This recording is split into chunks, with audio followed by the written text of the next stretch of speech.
स्वागत है आप सभी का हमारे YouTube चैनल श्याम ट्यूटोरियल्स में। आज हम लोग परसेंटेज यानी प्रतिशत का दूसरा भाग यानी पार्ट 2 पढ़ेंगे। ध्यान देंगे, बेहद इंपॉर्टेंट टाइप है। CGPSC, Vyapam, SSC, bank, railway या जितने भी प्रकार के एग्जाम है उन सभी में यहाँ से आपको क्वेश्चन 100% पूछे जाते हैं। इन सब पर जरूर ध्यान देंगे। तो जो भी हमारे चैनल से नए जुड़े हैं प्लीज हमारे चैनल को सब्सक्राइब कर लें और जो भी वीडियो को देखते हैं वो पूरा देखेंगे, जिससे सारे कॉन्सेप्ट आपको क्लियर हो जाएंगे। और उसके बाद लाइक भी करें और कमेंट बॉक्स में अपना कमेंट भी जरूर रखें। तो आज जो प्रश्न हम लोग पढ़ेंगे उसके बेसिक्स के बारे में जानते हैं। जैसे क्वेश्चन में दिया हुआ रहता है, एग्जाम्पल है जैसे समझने के लिए, मान लीजिए बोला जाए कि किसी स्कूल में या किसी विद्यालय में या कोई परीक्षा में लड़के लड़की जो है उन लोग मतलब उन सब का वैल्यू वगैरह दिया हुआ है परसेंटेज में। मतलब लड़कियों की संख्या और लड़कों की संख्या बोला जाए कि 30%। मान लीजिए किसी क्लास में बोलता है कि बॉयज यानी लड़के 60% है, तो लड़कियों की संख्या खुद ब खुद 40% हो जाएगा। वो क्लियर तो नहीं दिया रहेगा, लेकिन आपको समझना है कि टोटल 100% इस बेसिक को समझेंगे, जिसमें यदि बॉय 60% हो गए तो गर्ल 40% हो जाएंगे। 100 में 60 बॉय तो 40 गर्ल। एक दिया हुआ रहेगा, दूसरा नहीं दिया हुआ रहेगा, तो 100 माइनस हो जाता है। ठीक है, ध्यान देंगे। उसके बाद बोला रहा है कि लड़कियों की संख्या यदि मान के चलेंगे 320 है, तो लड़कों की संख्या क्या होगा या टोटल क्लास में स्टूडेंट क्या होंगे। तो जो प्रश्न में बोले गर्ल की नंबर मान लीजिए वो दिया है 320, तो गर्ल का परसेंटेज 40% 40% इक्वल टू 320। ये कैंसिल 4 8 जा 30 यानी 1% का वैल्यू 8 हो जाएगा। तो यदि बॉय निकालना है तो बॉय 60% यानी 60 into 8 कितना हो जाएगा 480। यदि गर्ल निकालना है तो गर्ल 40% यानी 40 गुने 8 380। ये तो क्वेश्चन में दिया ही है। यदि टोटल भी निकालना है तो दोनों को ऐड कर देंगे, या 1% का वैल्यू 8 है तो 100% का 8 गुने 100 800। मतलब इस टाइप का आएगा, चाहे लड़का लड़की रहे या पास फेल से संबंधित रहे। इस प्रकार के प्रश्नों को इस टाइप का बस ध्यान देना है कि टोटल 100 जिसमें से एक दिया है जो भी परसेंटेज, तो दूसरा 100 माइनस निकाल देंगे जितना दिया हुआ है, और उसके बाद जिसका भी वैल्यू दिया है उसको पुट करके और निकाल देंगे। इसके अलावा ये दो और जो है वो बेहद इंपॉर्टेंट टाइप पूछा जाता है। इन सब के बारे में ध्यान देंगे। यहाँ बहुत सारे लोग कंफ्यूज भी होते हैं, पर एकदम बेसिक है, बिल्कुल इजी कॉन्सेप्ट वाला क्वेश्चन होता है, उस पर जरूर ध्यान देंगे। जैसे मान लीजिए दिया रहे, एग्जाम्पल वाइज क्वेश्चन को ध्यान समझेंगे। यदि ए की आय बी की आय से 20% अधिक है, ध्यान देंगे, ए की आय बी की आय से 20% अधिक है, तो बताएं ए की आय बी की आय से मतलब बी की आय ए की आय से कितने प्रतिशत कम है। देखिए बहुत सारे लोग जनरल कॉन्सेप्ट को नहीं समझ पाते हैं, इसलिए ज्यादा कंफ्यूजन होता है उनको। मान लीजिए बोलता है ए की आय बी की आय से 20% अधिक है, तो मानेंगे ये 100% और बी 20% अधिक है, क्या करेंगे तो 120% होगा। ये 100 हुआ तो ये 120%। अब इसी सवाल में बोले कि बताइए ए की आय बी की आय से कितने प्रतिशत, बताइए ए की आय बी की आय से कितने प्रतिशत कम है। तो ध्यान देंगे एक्चुअली कॉन्सेप्ट क्या है। ये तो अपने आप क्लियर है 20% अधिक है, लेकिन ये जो कम होने जाएगा तो वो अपने आप ऐसा नहीं कि वो 20% कम होगा। ध्यान देंगे टोटल ये 120% है, तो क्या लिखते हैं 20% मतलब 20% अधिक हुआ, तो यहाँ से तो चला था 20%, लेकिन 20/120 गुने 100 होगा। ये वैल्यू निकल जाएगा 2 से 6 बार में, और ये 2 तिया 6 2 5 यानी 50/3 यानी 16 सही 2/3। यहाँ कोई जरूरी नहीं है कि ए की आय बी की आय से ही हो, ऊंचाई से संबंधित हो, या फिर ऐसे भी देता है किसी किसी परिवार में कोई गृहिणी मान लेते हैं चाय के दाम में या चीनी के दाम में 20% 10% की कमी हो जाती है, तो वह खर्च पहले ही की तरह करना चाहे या चाय पर या चीनी पर जो भी रहे सेंटेंस में, तो बताइए उसको और कितने % की कमी करनी पड़ेगी। शुरुआत में यदि वृद्धि हुआ है तो वो उसी लेवल में रहेगा, यानी पूर्ववर्त ही रहना चाहे, यानी पहले ही की तरह, तो क्या करेगा उसमें कुछ न कुछ तो कमी करेगा। तो उस तरह का भी प्रश्न ऐसे ही बनेगा, या फिर ऐसे भी रहे चावल के भाव में 10% वृद्धि या और भी तरह का, या सब्जी के भाव में, तो इस तरह का प्रश्न ऐसे ही बनाते हैं। इसके लिए जैसे कभी कभी डायरेक्ट x% भी लिख देता है कि यदि 10% वृद्धि हो तो कितने % की जगह x% की क्या प्रभाव होगा, तो इस प्रकार का भी सवाल यहाँ से पूछता है। तो आप लोग ये बेसिक को समझेंगे तो बिल्कुल आसानी से बना देंगे, या हम लोग ऐसे भी मान लेते हैं कि मान लीजिए जितना % बढ़ा x उतना 100 + x, स्टार्टिंग में वृद्धि है तो ऐसे करके भी बनाते हैं 20/120 × 100 इस टाइप का।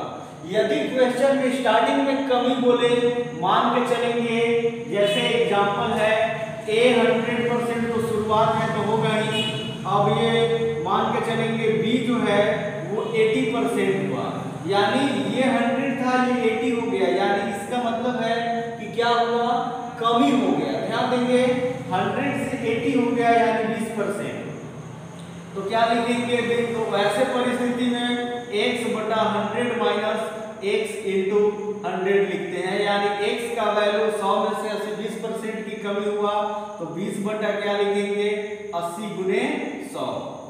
मतलब ध्यान दे रहे कमी हुआ मतलब यहां से यहां, तो इसका मतलब जो कमी हुआ है तो कम वाला ही परसेंटेज रहेगा, यानी बटा के रूप में रहेगा। जो पिछला बेसिक कॉन्सेप्ट को हम लोग पढ़े थे वहां अधिक वाला रहेगा तो अधिक वाला नीचे रहेगा, कम वाले सेंस में रहेगा तो कम वाला नीचे होगा। यहाँ चाय पेट्रोल या इस प्रकार से जुड़ा हुआ खर्च वृद्धि कमी से संबंधित प्रश्न जो रहे उन सारे प्रश्नों को हम लोग मतलब बना सकते हैं। तो जनरली इस कॉन्सेप्ट को भी ध्यान देंगे या फिर आप डायरेक्टली भी पकड़ लेंगे क्वेश्चन को तो भी आप बिल्कुल इजी में बना लेंगे। तो वीडियो को जरूर लास्ट तक देखें और एक दूसरे तक शेयर भी जरूर करेंगे। प्रश्न है, यदि किसी स्कूल में 60% बालक है तथा छात्राओं की संख्या 812 है, तब बालक की संख्या क्या है? ध्यान देंगे स्कूल में 60% बालक है, 60%, और बालिकाओं की संख्या दिया हुआ है। तो यहाँ हम आपको बेसिक में भी बताए हैं कि टोटल स्टूडेंट यानी कुल छात्र कितने होंगे, परसेंटेज में दिया है तो 100%। कुल छात्र 100% होंगे, जिसमें से बालक का परसेंटेज दिया है, बालक का परसेंटेज 60% और बालिका का यानी छात्राओं की संख्या तो दिया है, प्रतिशत नहीं दिया है। तो छात्राओं का प्रतिशत क्या होगा, तो 100 माइनस बालक, क्योंकि क्लास में बॉयज और गर्ल ही होंगे या नहीं भी होंगे, तो क्वेश्चन में जो चर्चा किया है लड़के लड़की यानी छात्र छात्रा, तो उसी से संबंधित हम लोग नोटिफाई करेंगे। तो 100 माइनस 60 यानी कितना परसेंट, तो 40%। छात्राओं की संख्या प्रतिशत में 40। अब क्वेश्चन में दिया है कि छात्रा कितने हैं, तो कुल 812 है, यानी 40% बराबर 812। अब आप आराम से ऐसे ही निकालेंगे तो बिल्कुल आराम से निकालेंगे, यानी 1% का वैल्यू 812/40। मन में आए यदि काट पाए तो काट भी सकते हैं ऐसे, नहीं तो डायरेक्ट भी निकाल सकते हैं। अब आपको निकालना है बालक की संख्या, तो 1% से भी निकालेंगे तो काटिए 4 × 40 और 4 × 8 और 4 × 12। 1% का वैल्यू अब इससे ज्यादा नहीं कटेगा। बहुत सारे लोग जबरदस्ती यहाँ काटते हैं, तो जितना कटे उतना ही काटेंगे और उसके बाद जो टारगेट है जो निकालना है उस पर ध्यान देंगे। बालक की संख्या चाहिए, तो बालक की संख्या क्या करेंगे 60% परसेंटेज में है और 1% का वैल्यू 203/10, तो 60 गुने 203 बटा 10, ये कैंसिल, यानी 2 6 12 और 3 6 18, यानी 1218, यानी बालक की संख्या, छात्र की संख्या 1218। क्वेश्चन को ध्यान देंगे, बहुत अच्छा क्वेश्चन है। यहाँ पे दिया क्या है और दो तीन चीजें हैं। पहली चीज दिया रहता है छात्र और निकालना रहेगा छात्र, परसेंटेज में दिया रहेगा छात्र और बोलेगा कि कुल कितने छात्र हैं। तो कुछ न कुछ क्वेश्चन में कमी जरूर दिया रहता है, उसको नोटिफाई करना है हमेशा। तो दिया 60% छात्र है और छात्राओं की संख्या 812 है, यानी कुल क्लास में 100% छात्र मानेंगे परसेंटेज का क्वेश्चन। तो बालक 60% है, उसमें छात्राओं यानी बालिकाओं की संख्या 100 - 60 40%। अब कुल छात्रा जो लड़कियां हैं उनकी संख्या 812 दिया है, तो प्रतिशत में उनका वैल्यू 40% था, तो 40% बराबर 812। 1%, एक नियम यूनिटरी मेथड से 1 का वैल्यू निकालेंगे। बाय द वे नहीं कटे तो कोई दिक्कत नहीं है, तो ये 4 से कटे, 4 दूनी 8 4 तिया 12, इतना 203 बटा 10। अब इसको पॉइंट वगैरह में कभी भी इस प्रकार का क्वेश्चन में नहीं करेंगे, तो फाइनल आंसर की तरफ जाएंगे। तो बालक की संख्या निकालना है 60%, तो 1% का वैल्यू 203 बटा 10 आया है, तो 60% का वैल्यू 203, 60 गुने 203 बटा 10 कट गया, 2 6 12 3 6 18, ये हो गए कुल बालक की संख्या। Final answer. तो बहुत इजी कॉन्सेप्ट है, ध्यान देंगे वीडियो को तो आप बिल्कुल अच्छे से समझ जाएंगे इस प्रकार के प्रश्न को। प्रश्न है, एक टेलीविजन सेट का मूल्य 25% बढ़ा दिया जाए तो नया मूल्य कितना प्रतिशत घटाया जाए ताकि मूल्य स्तर पर वापस आ जाए। मतलब यदि टेलीविजन सेट का मूल्य 25% बढ़ा है, टेलीविजन सेट बढ़ गया मूल्य, तो नया मूल्य कितना प्रतिशत घटेगा ताकि मूल्य स्तर पर वापस आ जाए। ध्यान देंगे, 2-3 कॉन्सेप्ट से सब क्वेश्चन बनते हैं, बेसिक को ध्यान देंगे। यहाँ बोलता है कि मूल्य स्तर पर वापस आ जाए, यहाँ ये भी बोल सकता है एक स्तर पर भी वापस आ जाए, या मतलब कुछ भी रहे क्वेश्चन में। ध्यान सिर्फ ये दीजिए कि पहले जैसे कोई भी टेलीविजन सेट का मूल्य है, यानी वास्तविक मूल्य यानी प्रारंभिक मूल्य, ध्यान देंगे 100% होगा। अब इसमें बढ़ा हुआ यानी नया मूल्य, बढ़ा हुआ मूल्य के बाद तो नया मूल्य कितना प्रतिशत बढ़ रहा है, तो 25%, यानी 100 + 20 125%। अब जो बोलता है कि 100 से कितना हुआ 125, यानी बढ़ा कितना 25%, और नया मूल्य स्तर पर वापस वैसे ही आना है। तो ये नया क्या हुआ 125, यानी 25 बटा 125 गुने 100, ऐसे बना सकते हैं 1/5, 5 से ये 20%। यानी कहने का मतलब है 25% बढ़ा तो पूर्व स्तर पर लाने के लिए, पहले ही की तरह पर लाने के लिए 20% की कमी करना होगा। ऐसे क्वेश्चन को बना सकते हैं, या आप ऐसे मान लीजिए जो भी दिया है, बस ध्यान दीजिए शुरू में क्या दिया है, बढ़ा है x, यानी x% = 25, तो बढ़ा है यानी प्लस के सेंस में है, तो वैसे कंडीशन में x/100 + x लिखेंगे × 100। ध्यान देंगे, यदि कमी के सेंस में शुरुआत में ही बोलता तो माइनस कर देते, यानी 25 बटा 100 + 25 गुने 100। आप आगे भी देखेंगे कि वही कॉन्सेप्ट जो था कैलकुलेशन वहीं पे पहुंचता है। इसका मतलब दोनों सेम चीजें हैं, बस आपको बेसिक ध्यान देना है। यहाँ भी हम लोग वही बेस का इस्तेमाल किए कि वास्तविक यानी शुरुआत में कोई मूल्य नहीं पता है तो हम 100% मानेंगे, और जब बढ़ने की बात बोला है तो नया मूल्य यानी बढ़ने के बाद 100 + 25 125%, घटता तो माइनस हो जाता। अब टोटल 25 मतलब 25 बढ़ा और फाइनली दिया हुआ 125 बढ़ा हुआ, तो 25 बटा 125 गुने 100, 25 से 5 बार में, 5 से 20 बार में, यानी 20%। बस वही चीज को यहाँ पे x के कॉन्सेप्ट के आधार पर पुट किए हैं। यहाँ पे आप बहुत तरह का प्रश्न बना सकते हैं, किसी की लंबाई से, किसी की आय वगैरह से संबंधित, a की आय, b की आय, इस प्रकार से संबंधित प्रश्नों को भी इजी वे में बनाएंगे, बिल्कुल कॉन्सेप्ट के आधार पर। यदि ए बी से 30% अधिक कमाता है तो बी से ए से x%। यहाँ ये नहीं बोला कितना प्रतिशत, वो कितने के जगह x लिखा है। ध्यान दीजिए, बहुत सारे लोग इसमें कंफ्यूज होने लगते हैं। तो ये बहुत इजी है, बस सिर्फ x y लिखकर वहां आपको कंफ्यूजन करता है, इसलिए इस टाइप का प्रश्न जरूर आपको करा रहे हैं। और आया हुआ है ये सब सारे जितने भी हम प्रश्न कराते हैं वो सभी एग्जाम्स में जरूर पूछे गए हैं, पीएससी हो, व्यापम हो या एसएससी, रेलवे, बैंक।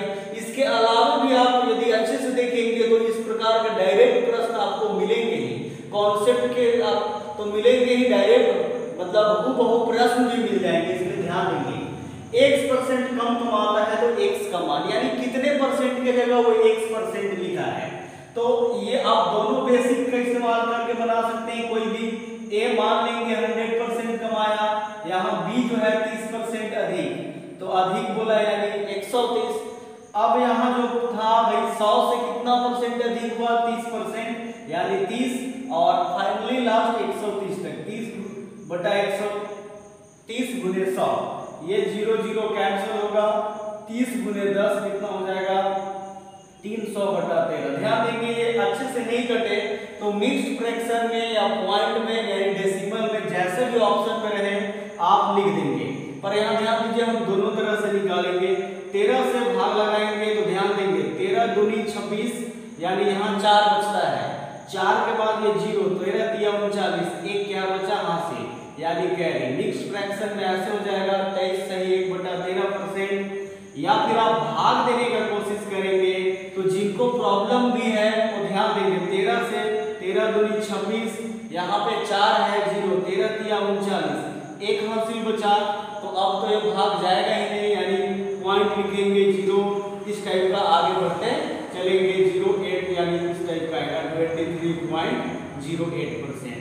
तो हम लोग क्या करेंगे, जनरली ऑप्शन पर ध्यान देंगे, और जब भी अच्छे से नहीं कटता है तो 99% ऐसे ही दिया हुआ रहता है ऑप्शन। या आप मान लीजिए मेंस वगैरह का एग्जाम दे रहे हैं तो आप ऐसे ही लिख देंगे, बिल्कुल इजी में बना लेंगे। या फिर एक x वाला, तो x तो दिया ही है, यानी जो 30% हम लोग कॉन्सेप्ट माने हैं वैसे भी 30/130 गुने 100 बढ़ा है तो बस सिर्फ नीचे लिख देंगे। यदि किसी को डाउट भी हो, a किया है, b किया है, a की ऊंचाई, b की ऊंचाई, राम किया है, श्याम किया है, से मतलब नाम के आधार पर भी प्रश्न देते हैं, तो सभी प्रकार के प्रश्न को हम लोग ऐसे बना लेंगे बहुत ही इजी ढंग से। किसी वस्तु पर 10% कर कम कर देने पर कुल राजस्व अपरिवर्तित रहता है, तो इसके उपभोग में कितने प्रतिशत की वृद्धि हुई। ध्यान देंगे क्वेश्चन में यहाँ शुरुआत में कम कर देने पे है, और जब शुरुआत कम हुआ तो लास्ट में बोलेगा अधिक कितने प्रतिशत की वृद्धि अधिक। तो इस प्रकार का हम जो बेसिक पढ़े हैं उसी का इस्तेमाल करेंगे। तो 10% कम करने पर यानी शुरुआत में, यानी वास्तविक क्या मानेंगे, वास्तविक प्रतिशत क्या हो जाएगा 100%, यानी प्रारंभ में, और परसेंटेज में मानेंगे, x वगैरह कभी भी नहीं मानेंगे। अब क्या करते हैं 10% कमी, यानी नया या कम करने के बाद नया प्रतिशत, तो 100 - 10 हो जाएगा, यानी कितना 90%। अब ध्यान देंगे तो 100 से 90 हो गया नया वाला, यानी 10%। तो जो प्रश्न बोलता है उसके हिसाब से यदि कम हुआ जरूर, लेकिन ये तो इससे अधिक है ना, कितने प्रतिशत उपभोग में वृद्धि हुआ, तो तुलनात्मक तो किसका हो गया, इसका हो गया, इसलिए उसको नीचे लिखते हैं, यानी 10/90 गुने 100। ध्यान देंगे क्यों लिखते हैं, इसके पीछे रीजन है, ये कट गया 100/9, इसको भाग लगाएंगे 9 एकम 9, यानी 11 9 99, 11 सही 1/9% की जो है वो वृद्धि हुआ। मतलब ये 100 था, ये 90, तो 90 से 100 होने में कितना परसेंट, चूंकि ये टोटल अपने आप हो जाएगा तो 10%, 11 सही 1/9%। ऐसे बहुत सारे लोगों को लगता है कि 10% ही होगा, लेकिन आप दोनों क्वेश्चन को बेसिक में पढ़े तो आप दोनों के आधार पर देखेंगे क्वेश्चन बिल्कुल इजी कॉन्सेप्ट होता है। मतलब शुरुआत में यदि वृद्धि वाला है तो जितना मान लीजिए 10% वृद्धि बोला तो 10/110 गुने 100, क्योंकि वृद्धि से फिर कम की ओर जाना है उसको, तो जो वृद्धि हुआ उसके बाद वाला तो 110 बटा में लिखते हैं, टोटल हो जाएगा वो, और यहाँ कम होने के बाद अधिक गया, तो ये जो है यहाँ से जाना है आपको स्टार्टिंग को 90 नीचे लिखना पड़ेगा। मतलब जो भी रहे, मान लीजिए वहाँ 20% की कमी होता तो 20/80, 30% की कमी होता तो 30/70, 100 माइनस 30 करते।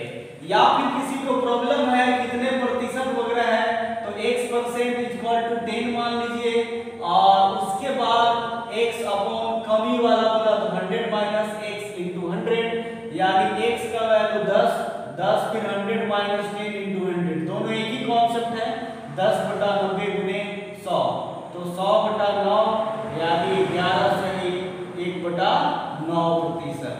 इस प्रकार से प्रश्न को हल करेंगे। तो ध्यान देंगे ए की आय, बी की आय, परिवार में चाय चीनी, इन सब से संबंधित प्रश्न रहे तो एकदम आप इजी बना लेंगे, कोई कंफ्यूज नहीं होंगे, बहुत ही इजी कॉन्सेप्ट है। यदि एक बार में नहीं समझ में आया तो वीडियो को 2 बार 3 बार देखें, या और जिनको समझने में कोई समस्या हो तो जरूर कमेंट बॉक्स में कमेंट करें आप, या फिर अपना सुझाव दें।